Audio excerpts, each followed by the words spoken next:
If a player cleans his ball during play of a hole, except on the putting green, he shall incur a penalty of 1 stroke. That's a rule, Jerry. But it's just a friendly game. Why do you always have to be such a stickler? Because that's the way I was raised.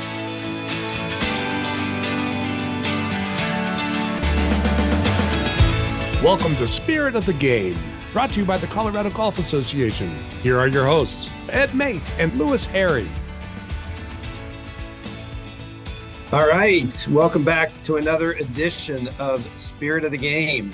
I am so excited this month to be welcoming Ken Tackett. If you don't know that name, you don't know much about golf.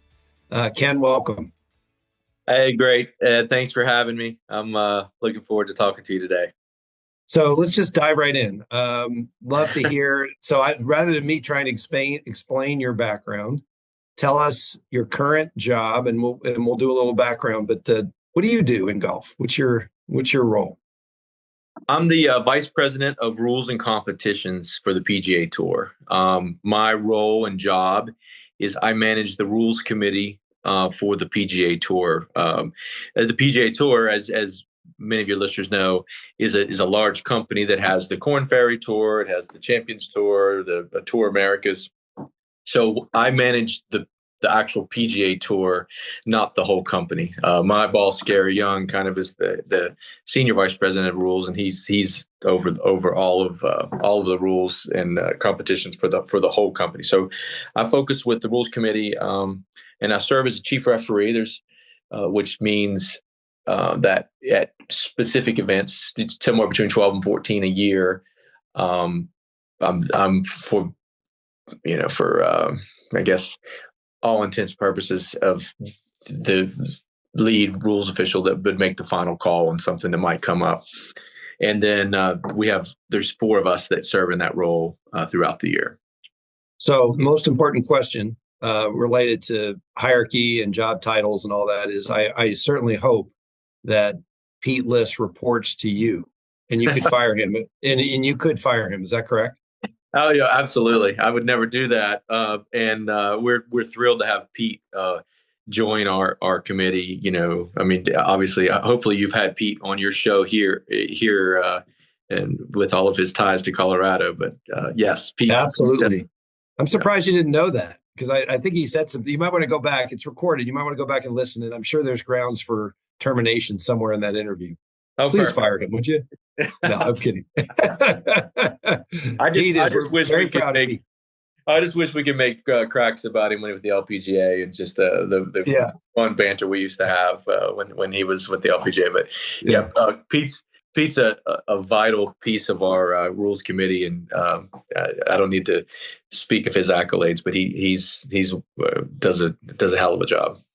Well, and speaking of Colorado ties, I had so much fun at the BMW last year, because not only was Pete there on site, former CGA boatwright intern and tournament director, Mike Peterson, who I worked with when he was in Colorado as an intern for the Colorado section, was out there as well. So we had a nice walk around the back nine reminiscing. It was a lot of fun. Yeah, I mean, I'll tell you what an awesome BMW championship last year. I think it was almost like 20 years or 15 years, or it was a long time since we'd been back to Castle Pines, and just to see that venue and the fans in Colorado show up the way that they did and the way you guys did, it was tremendous. It was one of the highlights of the season for sure. Yeah, we have a golf-starved market here, and we saw it in 2014 when the BMW came to Cherry Hills. We saw it again last year, record numbers in all measures, corporate hospitality, ticket sales, ratings on television. Really, really awesome to see, and we just like to see you more regularly. So I want to get into your background, because you're not a typical golf administrator. You started out going down you weren't a sports management major. You weren't, necessarily playing competitive. Maybe you were playing competitive golf. I don't know, but a jazz drummer. Not very many golf administrators are jazz drummers. So go back to, I'd really love to hear where you grew up, how you got into golf, and then how you took the path you did into music. Well, growing up as a kid, you're encouraged. I have amazing parents and family, and here in I live in West Virginia and grew up in Charleston, West Virginia. And, growing up, you play football, you play basketball, you play baseball, kind of are the three sports you would play here in West Virginia. Soccer wasn't really something that was popular at that point. It is now. So it was really those three sports. And then golf was a bit nichey, and I was always intrigued by it. And then also I played drums, as you know, I played music. And as I got older and kind of closer to college, I realized that while I love golf, love playing golf, I knew that my best skill was playing drums. So I pursued a career in music, playing drums professionally. My education, I went to the University of North Florida in Jacksonville, which is an interesting parallel because that's right near the headquarters of the PGA Tour, and got a degree in jazz studies and classical percussion, and did touring all over the Southeast with different, in jazz world, you're kind of like a sideman, you're kind of a hired gun. So some singer, that would come to town, and they would pick up musicians in the Southeast. And so it was really, really fun in my early 20s to do that, and got to do a movie, Legends of Bagger Vance. Again, another cool parallel. They wanted a orchestra in all the scenes. And so they're like, oh yeah, you guys would be great. And so, as my career in life unfolded, to know that I was part of that movie as a musician, but with the connection with golf. Also played the grand opening to the World Golf Hall of Fame in St. Augustine, as a musician. So kind of that realm. And then I got hired as the house drummer at the Bellagio in Las Vegas up to 2001. So just kind of a quick, the quick path to get there. And then after September 11th, my wife and I just had an awakening and a decision to raise our family in a kind of a more traditional setting with involvement from like my parents, and her parents are divorced. So we thought, well, let's give West Virginia a try. And she's not from West Virginia. She's from Florida. So I said, okay, look, you got 6 months to get out of West Virginia card if you don't like it. And I think now at this point, I would have to pry her out of here because, as the people of Colorado, West Virginia is just the people are what make the state so awesome with all the natural parts. So we love it, got here and just trying to make my way and figure out what I wanted to do at that point. I was 27, 28 years old. And, I was just kind of getting by and doing different things. I would still play. I would travel, I'd go to New York and to Vegas and to LA and to Charlotte or to Cincinnati. So I slowly kind of got more regional with my music. And then I got a job. I just kind of decided like, I want to get into something different. And so I ran into a high school friend of mine who was running the State Golf Association here in West Virginia. And he was looking for a part-time guy to run tournaments. And he said, hey man, you'd be great at this. He goes, it doesn't pay much money. He goes, you'll have to freshen up on your rules knowledge and let's do it. And since then, haven't turned back. And that's obviously how you and I met, was through the state and regional golf association world. And just slowly just worked through the ranks of golf administration and understanding.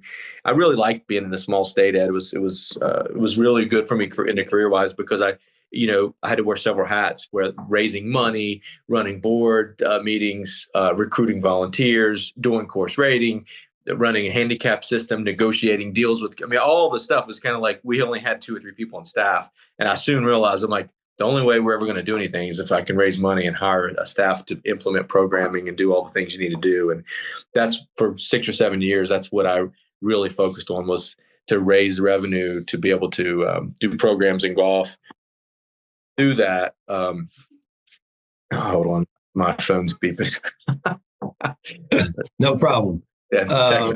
Anyway, so that's I could go on and on and on, but that's kind of where and how I got to amazing. Amazing journey. Yes. Before we leave jazz drumming, and I love jazz, and we could have another podcast on it. and I know about as much about jazz as I do about the rules of golf. Maybe I know a little more about the rules of golf. The term syncopation. Give me a layman's. What does syncopation mean in percussion? Ooh, what a great question. Syncopation would be kind of like rhythmic harmony. So if you think about melody is just a linear type of music. So a song would be, you'd have a melody, and then underneath you'd have a chord structure, or possibly, accompaniment from guitar or what have you. When you're dealing with specific notes. And I think syncopation, I would say, is, you might have, your right hand might be playing quarter notes and your left hand might be playing eighth notes, and then your feet might be doing triplets against that, creating this weird kind of syncopated situation. Well, I guess I'll tell you what, you pass. Yeah. I was just trying to out you. I was trying to say this guy didn't know anything other than get you in on a kit, which I wish we had video. We could do that. Okay, you pass. You definitely know your stuff. Yes. You fooled me anyway. So Liz, how did you end up at the PGA Tour? I mean, State Golf Association administrators, we're really not on a trajectory, generally speaking. We do have but how did that happen? And I'm going to guess that the name Slugger White might have had something to do with that, but maybe I'm wrong. Well, yeah, I mean, yes, ultimately, Mark Russell and Slugger White they ran the department when I was hired. And actually, Mark and I, he's a huge music guy, so we connected immediately. But back, we had the first $1 million purse on the what was the time the Nationwide Tour. It's now the Korn Ferry Tour, and in West Virginia, and got to work with some of the executives from the PGA Tour and the state of West Virginia, coordinating a volunteer effort, getting local sponsors involved to support this initiative. And then after the financial crisis in 2008, the Buick and Michigan went away, and West Virginia stepped up and had the Greenbrier Classic and filled that spot. And so, again, we rallied around as a state golf association and got to know not only the rules team, but, a lot of the executives, Commissioner Fincham at the time was involved, would come to the state. And being a small state, we're a state of 1.8 million people. So you're like 1 degree of separation. I always laugh when they're like, "Oh, do you know so-and-so?" I'm like, "Yeah, probably. There's a good chance I know." And I know that you and I, we have, so, but I mean, I think that's how it all happened, was that I got a lot of familiarity with the team, setting up just everything that you do to kind of, when you have to coalesce around this event coming to your state, and you work with all the different constituents of the tour. And so obviously the first time I met Slugger White was at the Greenbrier for the Greenbrier Classic. So, he left West Virginia in the early 70s and went to Ohio University and then played professional golf. And then he's done his career.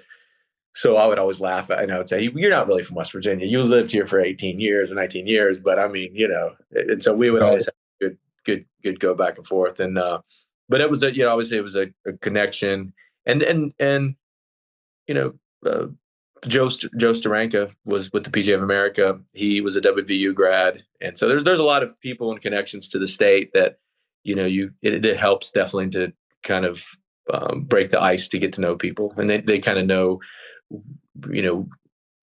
what your background is and what makes you tick being from the state, and what it takes. There's a little bit of a, chip on our shoulder of being, we're not in the Northeast, we're not in the Southeast, we're not in the Midwest. We are, we always laugh when you would kind of get lumped into, well, you're the Mid-Atlantic. Well, sort of, I guess, but we just kind of fit like in the middle of all of that. And we don't really have professional sports. We don't have a metropolitan area. Our largest city's 48,000, 49,000. So it's, we kind of relish and we like the simple nature of being from here. So, yeah.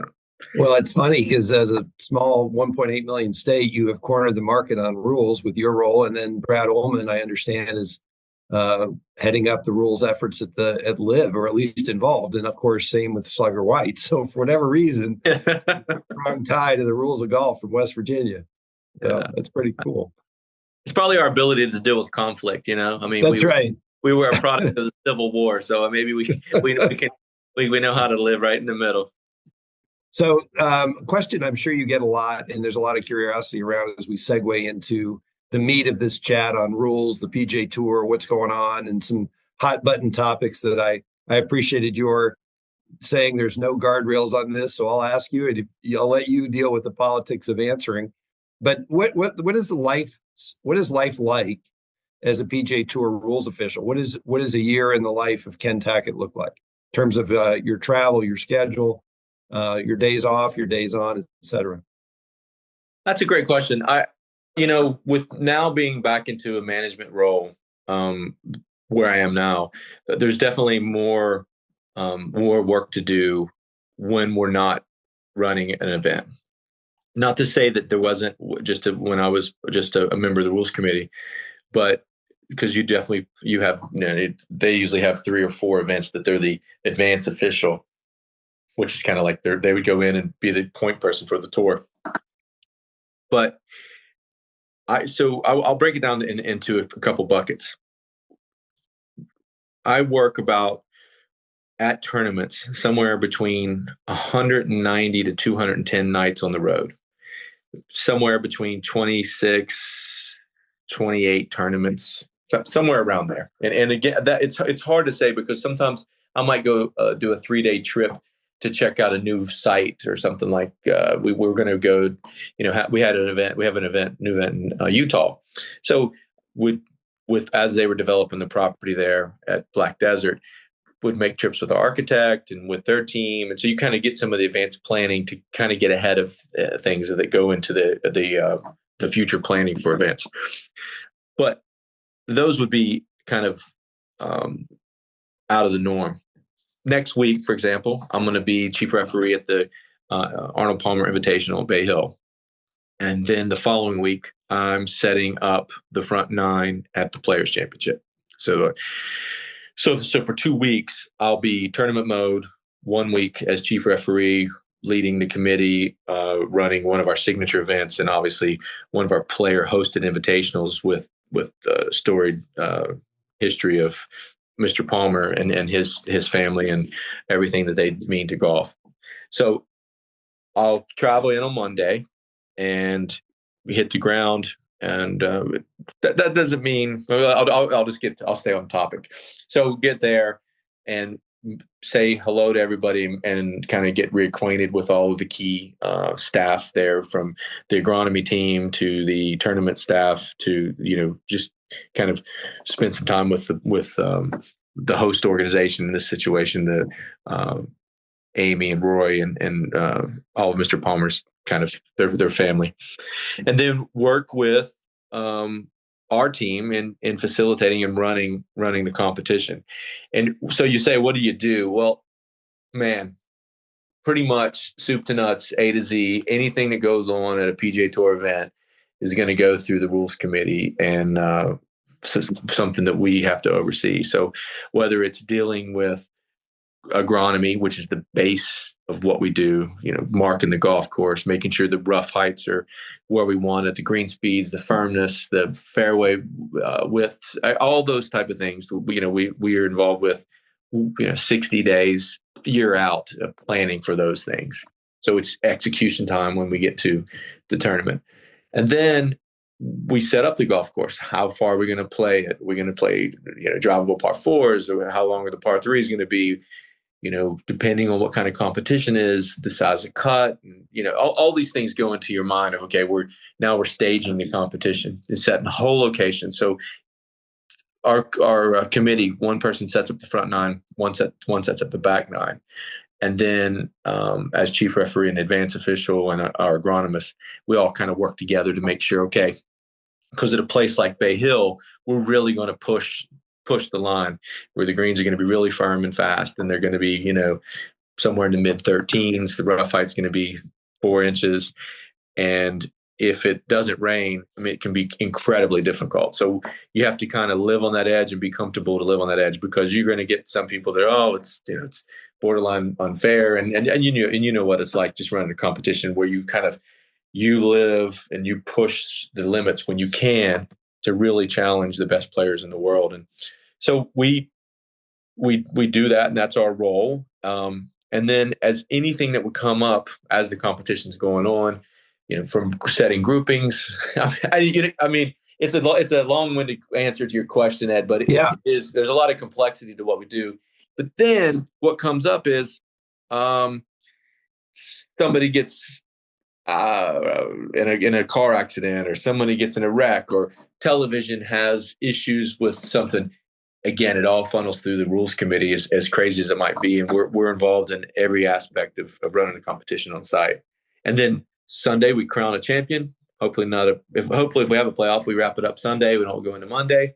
And then we get on a plane and fly to the next venue at the Players Championship. And so staying with Bay Hill for just a minute, you Sure. really alluded to this. To me, Bay Hill stands out on the PGA Tour schedule because of what you just mentioned. You push the envelope there. It really feels like a U.S. Open setup, and it kind of sets itself apart. How did that come to pass? Because you could very much dumb down that setup. How did you as a rules committee make that decision? I assume that's done in coordination with the Palmer family. I'm just curious, because I really enjoy watching Bay Hill for that reason. Well, I think the answer to that, Ed, is that we don't want to be a cookie cutter tour. And at certain parts of the season, it probably feels that way just because Mother Nature really dictates what happens. You know, you get into the humidity and the rain and the thunderstorms, and you kind of lose that ability to play that firm and fast. So if you think about our golf season, you know, Torrey Pines is also another really good test of golf. And then, you know, Phoenix has its it's probably one of the greatest shows of a golf tournament. But even then, I mean, we're 12 and a half, pushing 13 greens there as well. It doesn't have the meat that those other golf courses do. So when we have the opportunity, we take it, and we really want to set up the golf course and challenge the players when we can. We really do. And you know, I imagine a lot of people, you know, oh yeah, well, you know, how come it's 20 some under winning? Well, I'd say two things: is that the guys are really, really, really good, and secondly, you know, the golf courses, they are what they are, you know. So I mean, we were just at the Mexico Open at Vedanta. Big golf course, bunch of par 4.5s, you know, like short par 5s and really long par 4s. So kind of, you know, a really unique test. And if someone gets after it, they can go low. And so I think week in, week out, we try not to be cookie cutter. We try to have, you know, different philosophies of setting up. And then, you know, Valspar at Tampa is you know, right after the Players. That's a good test of golf as well. So, you know, PGA National, if you get a northeast wind, I mean, this week at the Cognizant, it can be challenged. So the Florida swing is a really good test of golf. 4 weeks, just let's go. So let's talk about something that, you know, there is a lot of I'm a golf junkie, so I listen to a lot of podcasts, and you know, and there's a lot of opinions out there about the PGA Tour and the product, et cetera. And one of the criticisms among a certain subset of the golf community is the overuse, not my words, their words, lift, clean, in place. And my understanding, so please educate me, is the decision to play lift, clean, in place, which does feel like it happens quite frequently, is really a derivative of mud on the golf ball and the erratic nature of a golf shot when you have mud on it. And it's not so much the lie of the ball or their inability it's really the mud issue. That's what I know about it. Some would argue, hey, deal with it. You know, that's why they're the best players in the world. You're going to have to factor in. I got a little mud on the left side of the ball and from practice and a lot of experimentation. I know what that most likely will do. And the knuckleball that comes out of there is just part of dealing with it. So how do you respond to the criticism that the PGA Tour uses lift, clean, and place way too much? I mean, listen, it's a fair criticism, and I'm not I'm I don't get caught up into too much of that because we have to make a decision that's based on far more than just a purity test of the game of golf. I mean, when you say, well, the major championships, they would never do it. Well, they have one tournament to stage each year, and if it takes till Wednesday to finish, they'll do that.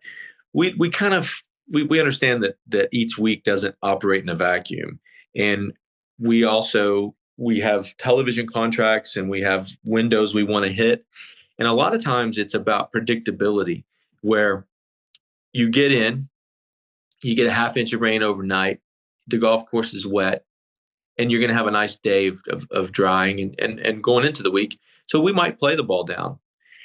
But conversely, we might have a forecast that's 50, 60% showers, some rain, conditions that really might challenge us, which just does two things. The mud situation, we play preferred lies for extreme mud, is what we say.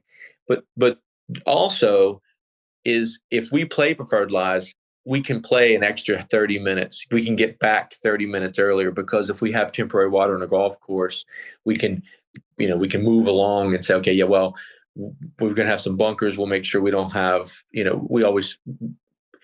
first thing we want to make sure is that there's an option to drop in the bunker. It doesn't necessarily need to be great, but we want to make sure that happens. But we play into some really wet fairways sometimes throughout the year. I would also say that I would challenge everybody who says that criticism, say, okay, well, what is the percentage of times that we play preferred lies compared to playing the ball down?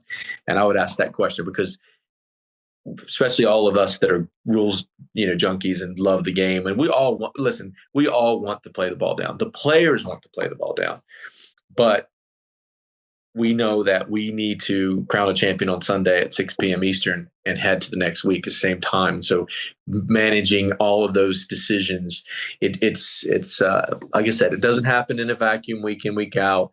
We try to think that, okay, we try to be, it's not a golf purity test. And we try to weigh all those things. And, sometimes, Ed, you'll get into a situation where it's a nice day, but it's rained for 3 days. And the reality is that drying day presents some of the worst mud balls. Yeah, absolutely. That's when it gets sticky. Yeah. It's not like but if it's raining, it's kind of easy because it's like, okay, well, it kind of washes off and the ball, it plugs and you can actually, those are kind of easier to execute. But man, we've had some crazy mud balls this week, like at Cognizant, at West Palm Beach, when you get into a bunch of wet weather and then it starts drying. Whew, nasty. Like, and if you don't make that call and you're like, no, we're going to play it down. And then you hear ruling one fairway, you're like, oh boy, I know what this is. So you go out there and you just see like this growth on the side of the golf ball, and you're like, oh. So it's like the clock is just going tick tock, slowly. So yeah.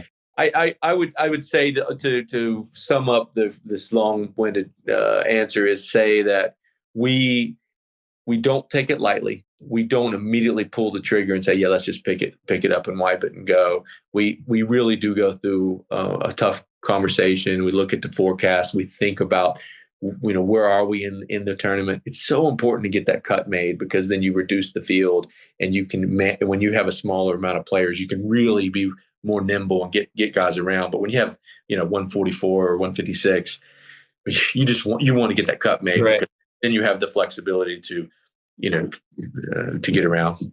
So you said two things there that were interesting, and I won't belabor this because there are some other topics I want to get to. Sure. You said the players want to play the ball down. That surprises me. I would assume that the pressure would be, and it's probably a wrong assumption on my part, would be to play it up. Every player wants that. Is that not? Is that not the case? I would say it's not a binary option. I would say that it's yeah, I don't think it's yes and no. I think there's the 80% of the players want to play the ball down. There's those guys we call driving range golf. They love to have it clean. They like it perfect. They like that. They like to hit the ball high. They like to execute the shots and not have the challenge. But I know he wouldn't mind. Someone like Billy Horschel, he really loves to play the ball down. He's somebody who likes that. Daniel Berger, somebody that really likes that. They really enjoy that challenge of, like you said, Yeah. got a little mud on the right. How's it really going to, mud on the right, ball goes left. Not always, but I mean, so they kind of really, they relish those moments. And so, it's not black and white. I think the players, being that they're the best players in the world, they know and they can pull off shots that would just blow your mind. And I think that, as we learn in the rules of golf, you get in a situation and you have to make that call of, hey, Ed, that's just not clearly practical, for you to play that shot. Let me tell you what, when you tell one of the best players in the world that you better be ready to answer it. So I would say that just watching them and being around, if they can get the club to the back of the golf ball, they can pretty much do anything with that thing. It's amazing. Yeah. Well, you alluded to this. What percentage of the time, and again, you don't have just back of the envelope, so to speak, do you guys play lift, clean, in place, or preferred lies? What would you guess? Well, I know it varies depending on weather. Every year is different. But as a general rule, is it 10%, 20%, 0%? I don't know. I would tell you that last year, the West Coast was extremely wet. So almost every week we were dealing with just crazy weather. I mean, in Phoenix, for example, it just doesn't handle rain. It just doesn't rain much there. I mean, we had hail, we had rain, we had frost. So these conditions were just throwing all kinds of stuff at us. This year it was perfect. It was, we had no challenges at all. So far this year, we played preferred lies a couple times. That's it so far. And Pebble Beach, and again, that's one. So when you get stretched out on multi-course events, you really have to look at forecasts, because you're like, okay, first two rounds are great, or in this sense now it's only two courses, but first round's great, but the second round's going to be terrible, and they know you're going to switch courses. So you kind of have a little bit of equity you have to think about in equitable situations. Yeah. So that's one that you might see us pull the trigger quicker, because we know, okay, hey, listen, in the old days when it was three courses, that the weather can turn on you in a second, and so you really want to have. An old joke is, if you're going to buy the insurance policy, buy the insurance policy. Like, don't tiptoe into it. Just pull the trigger, do two tees or whatever it is, get everybody out there, play golf, and get going. But I would say that you're somewhere it's somewhere between 7% and 8% of the time. Yeah. That we play it. Yeah. So way less than what you would imagine on a January to December calendar.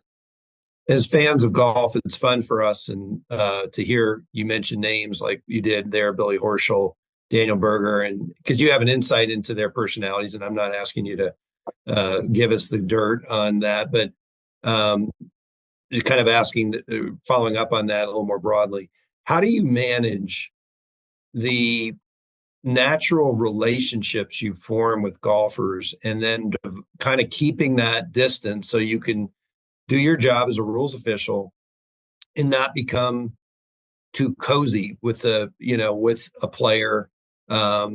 Again, for us in the amateur world, we form those same relationships, but it's different. We're not traveling and we don't work for the players. You guys work for the players, really. So it's always struck me that would be a very difficult position to be in. And how have you managed to navigate that relationship? Yeah, I listen. That's a great question, because it's important to foster relationships, because it's much easier to deliver bad news if you've broke bread with somebody at breakfast or lunch or something like that. And I think the old adage is, you're friendly with the guys, you're not friends with the guys. And so you can have a friendly conversation, and obviously there's certain personalities that in all walks of life, whether they're a referee, rules, a scoring official, a player, a caddy.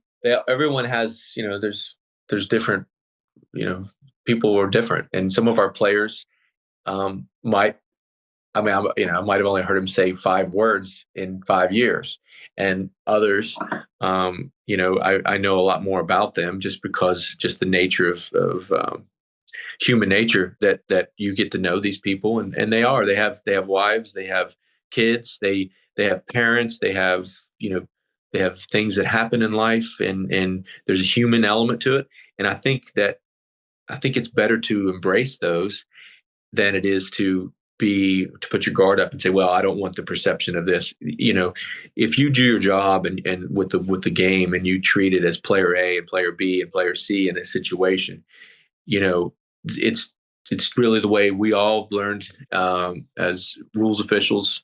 Tom Meeks obviously was a huge part of my development in the game, and that you try to approach it that way, and then you don't shy away from building and fostering relationships with people that and you like to see the young players develop into young men and parents, and you see it. I just Patrick Rogers, he has a young child now, and it's just amazing to see how they transform and how they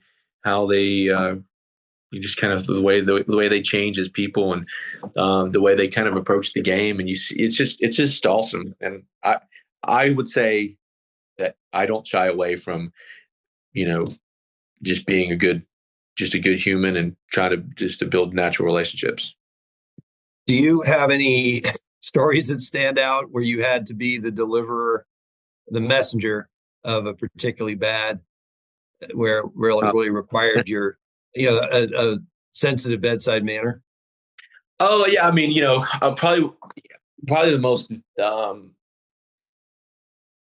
most publicized. When Bryson DeChambeau was with the PGA Tour, we were at the Memorial Tournament, and he's playing the 15th hole, and his ball was out of bounds. It was right on the line. It was just a couple inches outside the metal fence there, and you explain to players, okay, you always measure from the inside, not the outside, and those type of things, right? Which are easy for us because we know the rules at a high level. So Dave Donnelly was our official on the scene. He comes in, he gives Bryson the ruling, and so Bryson's like, well, I don't trust you. I want a second opinion. So he escalated it. He escalated it pretty quickly. And, it was on CBS and the cameras are there. And so over the radio, Dave says, hey guys, I'm going to need a second opinion here. So in when we're just a side note, we always give the players, if it's a situation where we feel comfortable, that we would let a second opinion come in. If it's just no, listen, Ed, this is the rule. I'm happy to throw it over the radio so you can hear everyone else chime in. This is just 101. But in this situation at the time, he was kind of like, okay, we need to kind of diffuse this a little bit. So he says, hey, I need a second opinion. And the radio's just, we didn't know who it was with or anything. It was just silent. And I'm sitting there and I'm like, I'm 4 holes away. And I'm like, well, I'll run for it. I'll go. And as I'm driving, I go by and I see Slugger sitting across the hill. And I'm like, oh, okay, thanks a lot, Slugger. I appreciate that. He could have zipped. So I zip it. I pull up and I go past Dottie Pepper and smile. And she's like, oh boy. I'm like, oh gosh, I had no idea what I was going into. I was sitting over enjoying the shade on hole 13. And so I just, come in and I could just see the agitation. And what it was that Bryson just, he's just a super competitor. And, he was just struggling with the fact that he was on his way to making probably a big number. And so I could tell, and this is where it is, just listen, you let him vent, let him kind of go through, let him voice his frustrations of why, the inequities of, wow, this situation I can't play it, but just kind of, but at this tournament you do this, and you just kind of let him just talk through it. So yeah, I see what you're saying, and you just kind of just try to take the venom and fire out of the conversation, and then, okay, all right, well, thanks, Ken, appreciate it. And some of those elements and those times that play out really help. We deal with conflict all the time, and not in a conflict of like where it's combative or anything, but just you're sometimes having to deliver news. Hey, this is going to be a 2-stroke penalty. Hey, this is stroke and distance. Hey, I'll throw you in the cart and drive you back. Or no, that's not a fire ant, or things that, that's not clearly reasonable for you to play that way. What are you saying? I can't play it? No, that's not what I'm saying. So you have to learn how to have these conversations, and I feel comfortable in difficult conversations in life because my job every week is high pressure, typically on camera or on a microphone, with a little bit of jousting back and forth. And I try my best to be a good listener and to be calm and to understand the pressure that these players are under, and to, that's the approach I take. It's easy to say no, and then you just walk out, but you don't, that is not going to garner your respect, or, to have that a little bit of empathy with the players. Yeah. So I got 3 other topics, and I wish we had more time, but we're going to keep this to an hour as I promised. One little quick follow on to what you just shared. And this probably borders on a little bit snarky, but a line I've heard rules officials use in a situation is, "There's nothing I can do for you under the rules," which is a little passive aggressive to say, "I'm not going to cheat for you." I don't imagine that would be one you would use, but feel free to use that if you ever find yourself in that situation, because I do like it takes the personal out of it. I want to help you. I really do, but there's nothing I can do for you under the rules. So I've used that a couple times, but never under the pressure of TV and cameras that you have to deal with week in and week out. All right, so here you go. Pace of play. Yeah. Pace of play. I'm well known on this podcast for being this is a hill I have chosen to die on.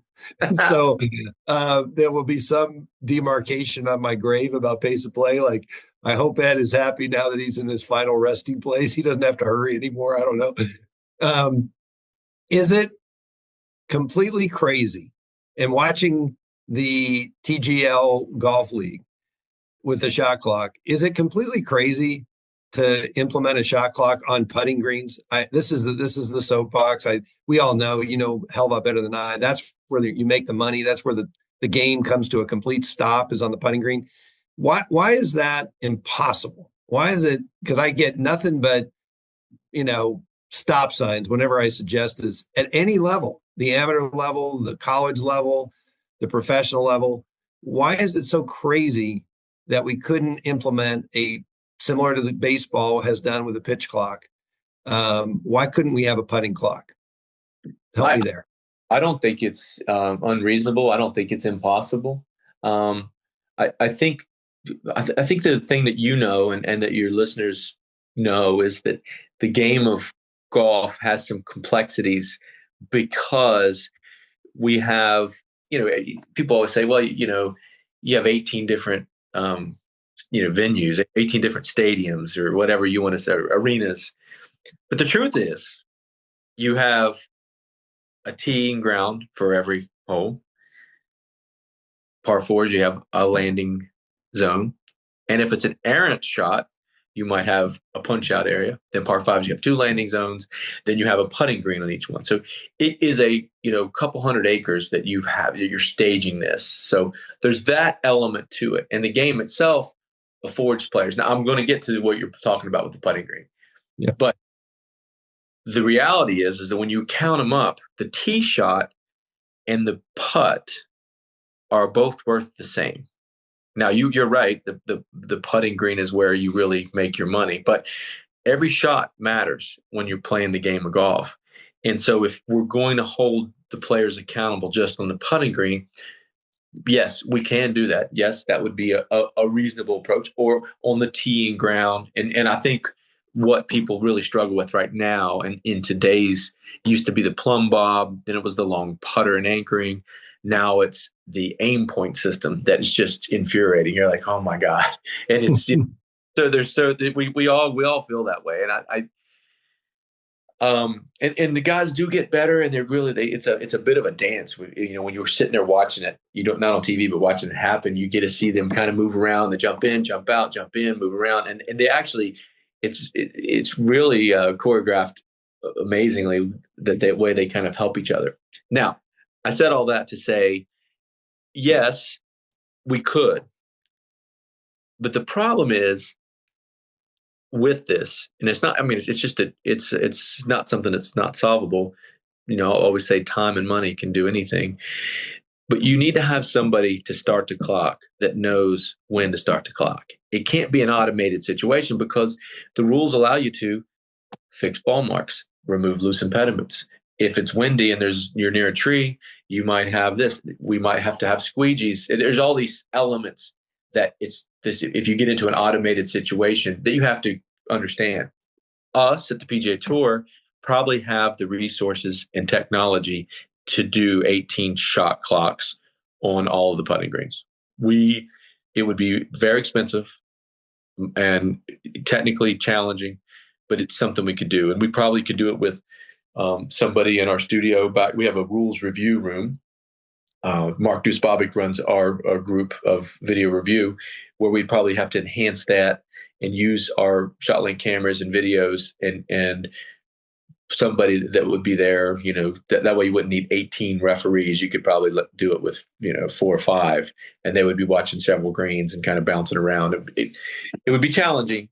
But to do it right and to do it equitable, you have to go all in. And I think if you go into an automated thing, or it happens or triggers this, I think what would happen is the players would appeal left and right a timing, and then us on the ground would be pulled into looking on video. Well, yeah, I see what you're saying. Oh yeah, there was a golf cart that went by that backfired, or things like that. And distractions should be part of the game, but certain distractions are a little bit above and beyond, where you would, with your sensibility would say, okay, that's different.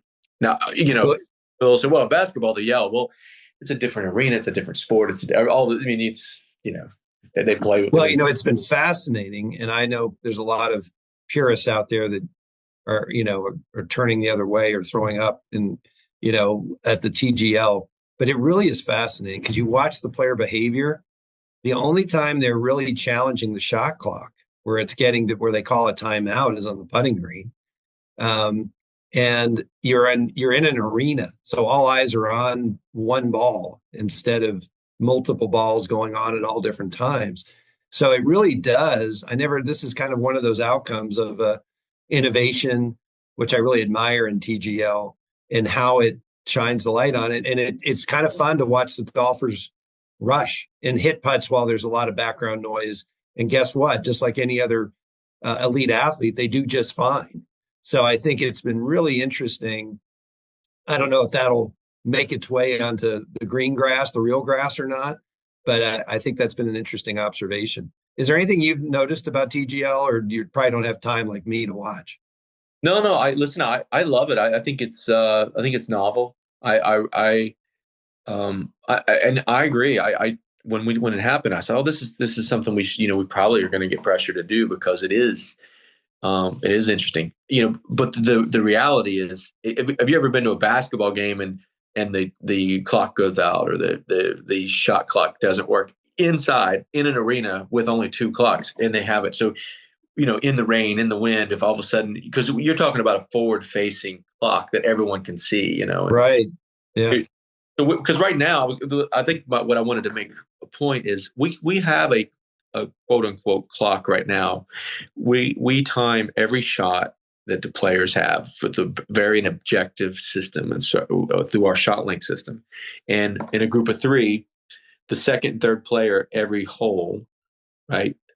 We know what their average stroke time is. It's a bucket of times that we get, and it's it's scary accurate. Like the names, the top 20 names that are on our list of the slowest that week. There's no question those were the top 20. Like it's like, wow, this is really good. And the data that's born out of this system has been very, very beneficial, because we then use it to sit down with Ed Mate and say, hey, Ed, look, I mean, you're really slow off the tee. I mean, why? What's, Mhm. I have decision making on par threes, or do I want to split line? I'm like, okay, well, you can save 2 or 3 seconds of your shot there. And then, it looks like you're really slow around the green. Yeah, well, my short game coach tells me the same thing, make decisions. And so we have definitely had an impact from that. We don't share our dirty laundry right now. That's something that our pace of play advisory, like it's the player advisory council and the pace of play kind of subcommittee, they're looking at and talking through of, okay, well, why not share like we know who the top 20 drivers, the longest drivers were last week, or the most accurate, or strokes gained driving. Let's do the 20 fastest and the 20 slowest, or Mhm. and so I think pace of play. I think it's always been a problem, and I think the game of golf, what you really want to do is, the old adage is the position on the golf course is not in front of the group behind you, but it's behind the group in front of you. So it's always staying up with the group ahead of you and kind of having a tempo where everybody never waits and you just move around. And if it takes 4.5 hours or 3 hours and 40 minutes, as long as you don't wait, you don't really get caught up on necessarily the time. You want everybody to be playing at the same speed. And that to us is what we always try to achieve Yeah. on a tough golf course. So one more comment on that. Sure. And then final question I'll get to. And again, we'll do a Tackett 2, the next, if you're up for it some other Yep. time later, maybe later this year. This is another major soapbox. And by the way, on the shot clock thing, just that little answer you gave does really shine the light on the devil in the details. And it sounds great. It's easy for me to sit on the sidelines and come up with all the answers, but implementation there's always a lot more to it. But position relative to the group in front of you, it really bugs me, because all that does is encourage the train to move at a certain, I agree with you. Pace is about rhythm. It's about not having to wait. It's a smooth flow. And that is the goal, because whether you're out there for 5 hours or 320, you're right. 5-hour rounds can sometimes feel just fine. And the golf course conditions, support that. But what really bugs me is the idea that we've got, and that's what I like about a shot clock, this idea that you cannot be penalized if you're in position really bothers me, because to me that just, and I've seen it time and time again, by mid-morning, the pace is established, everybody's bumper to bumper, the rules officials can sit under a tree and eat their box lunch because there's nothing to do. There's no more pace of play monitoring to do. So all of a sudden, accountability goes out the window, and we just fulfilled the prophecy once again. And the train is now moving at the expected pace. And until we get to a place where we can push a player who's quote unquote in position, I think that's a notion we need to challenge. Well, I would say you're right, but part of the fix that we have is smaller field sizes. When we just had the Torrey Pines, we had the Genesis Invitational at Torrey Pines, and our times were off the charts. Some of the fastest times we've ever had on a U.S. Open style venue golf course with really challenging conditions, because we didn't flood the golf course with 156 players, and we were able to hold those first two groups accountable and a reasonable time par on it, like you said, on a golf course. And so to that end, we timed a lot of groups that were the 6th and 8th groups, because those first two groups really set the pace properly. And if you can do that and not run in, like, if you have 156, yeah, you get 9 holes in, and then boom, you run into the back of the guys as they turn, because there's just not you got 26 groups on 18 holes. It's going to be miserably slow. So it's kind of, there's several factors and variables that go into pace of play, and what we feel and what we've seen and been able to accomplish is when we have a smaller field size, because when it went to is 50 and ties like it is next week at Bay Hill at these player invitationals, man, it is, you cannot hide, as like you said, you can, as a slow player, you can't be like, well, I'm in position, I'll take it out a minute and a half to play the shot. Nope, sorry, you might, but the next hole you're going to be out of position and be on the clock. And it, you know, there's a lot of things that go into this, and I promise you that we are not closed-minded. It might feel that way sometime, and but I can assure you that our group and our committee embraces innovation and technology to move forward. We just want to make sure that it's not gimmicky without consequence, and it's not thought out of. As you know, we're kind of built that way in the rules world of okay, this, then what, then this, then what. And so we really want to make sure that when we do, or if we do a shot clock, that it's going to come out of the gate working, and that we test it thoroughly. The baseball did that with their pitch clock. They tested it in AAA ranks for a while before the MLB saw it. So we have that ability with Tour Americas and Corn Ferry to try those things. So stay tuned. I'll just leave it. Yeah. All right. Big question to leave for last. And by the way, it's something I really appreciate about this conversation is for our listeners is we have not talked about Rule 1.4/3 or a decision, whatever, or in interpretation, whatever. We're talking about course setup, conducting a competition. You're obviously dealing with so many other things. You mentioned a car crash, or everything flows through the rules committee. So when we think rules, I think the rules geeks tend to get out their green eye shade in their interpretations book, and that's fun. It's academic stuff that's lawyers love. But reality is, yes, you have to apply the rules, but there's so much more to being a rules official, and that's why rules and competitions is an appropriate term. Setup, hole locations, course conditions, mud balls. I mean, that's really what we've been focused on. So kind of related to that, the integrity of the game, the future of the game, obviously the other hot button topic, although it kind of bobs and weaves depending on the news of the day, is the rollback of the golf ball.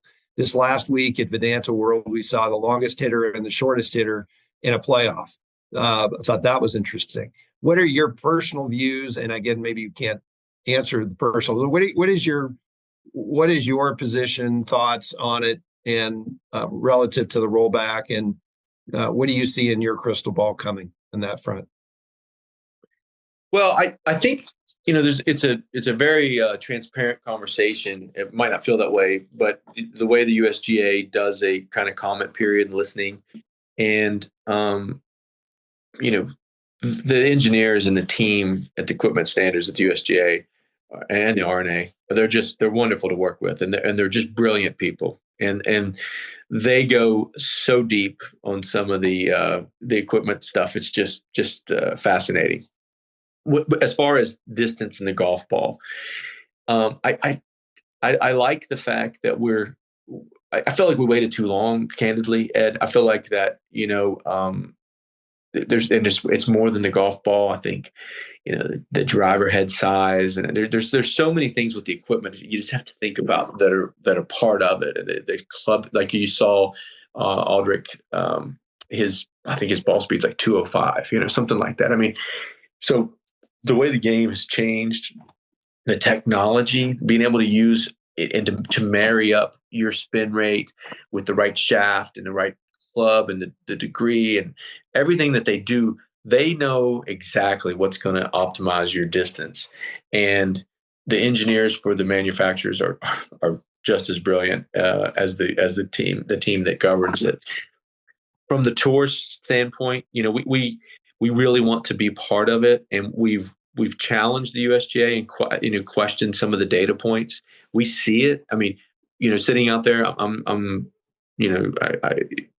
we see what we see that often gets missed is, can a 70-year-old hit it a little farther than they could 20 years ago? Yes, that's definitely something, but I don't think that's a terrible thing. What we see is a 20-year-old with a 205 ball speed in competition, not at a drive competition. And for your listeners, I mean, that's really going at the golf ball. And they're younger, faster, stronger, and technology. So they're really just kind of at the point of the spear with it, with equipment to maximize it. I think at this point, I think there still should be more conversation before we say, "Yep, this is it." And I get we have, there's a runway that's been established to kind of get manufacturers and get everybody on the same page. But I think we just have to not. I don't think we should wait 25 years again before we tweak it. It probably should be something that should be visited, more often. That we're constantly looking at equipment and distance, because so many of the wonderful venues in the game are slowly just, St. Andrews, you got seven holes that you can drive. It's just some of those things they don't seem right, And so I definitely think there is something there. I just don't know if the answers has been determined yet. I mean, I know it has, in the sense of that we're going forward with testing protocols, et cetera, and limitations, but I think there's, I hope there's more conversation that we keep working at it. Well, yeah, we could easily spend an hour on that one. But Ken, this has been so much fun to visit. I'm glad you passed the syncopation test. Just delightful to chat and reconnect. And as I say all the time, small ball, small world, and it's a special world for sure. So thanks for joining. Hey, thank you. I know there's a great book. It's Ted Reed's Syncopation. So it's a book about syncopation. So if you really, for any of your aspiring drummers and musicians, that's a really good book. Okay, I'll check it out. Thanks, Ken. All right, take care, Ed.